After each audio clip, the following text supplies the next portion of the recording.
Спорт әлемінен қуанышты ақпарат. Жерлесіміз Мөлдір Махамбетова Таиланд астанасы Бангкок қаласында өткен пара-пауэрлифтингтен әлем кубогынан олжалы оралды.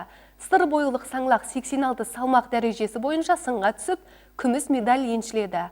Аймақ мерейін үстем еткен спортшыны бауырлары мен жанкүйерлері теміржол бекетінен зор ықыласпен қарсы алды.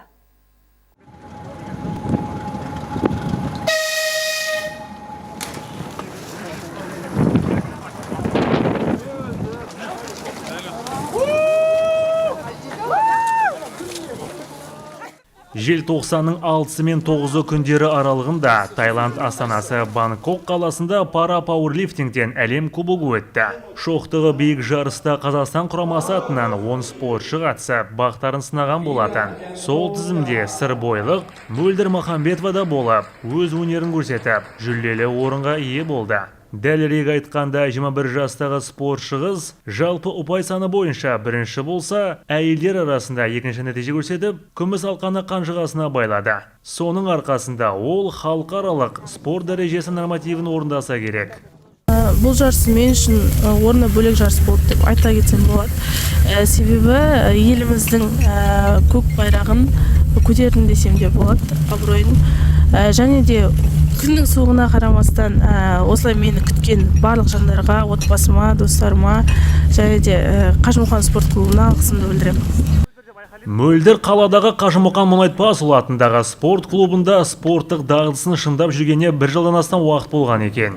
Аз ғана уақыт ішінде осы спорт түріне деген қызығушылығын арттырып, биік жетістікке жетуіне Кабира Асқаровның үлесі зор. Спорт залында шәкіртімен өткізген жаттығуларындағы еткен еңбегі мен төккен тері зая кетпегеніне дән риза білікті маман. Қушым шәкірті Махамбетова Мөлдір Темірқызы 86 салмақта өз 1 жарым жылдық дайындық нәтижесін жақсы көрсетіп шықты, және де халықаралық спорт шебердің нормативін орындап атағын алдық. Халықаралық дәрежедегі спорт шебері.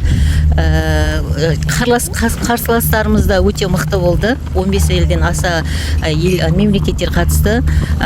Мөлдір осы еңбегіміздің жақсы нәтижесін көрсетіп, Аллаға шүкір, өзінің қайсарлық мінезімен және де өзінің бапкер менің жұмысымның нәтижесін жақсы атқарып шықты. Айта кету керек, Мөлдір бұған дейін Қазақстанның 2 дүркін жеңімпазы атанса, жазғы 4-ші паралимпиада ойындарында күміс медаль еншілеген. Сондай-ақ биылғы жылы Грузияда өткен әлем кубогында да үздіктер қатарынан көрінген болатын. Олжас Дәуіт, Нұрдәулет Ғалымжанұлы, Алданазар Нағымет, Қызылорда қоғамдық телеарнасы.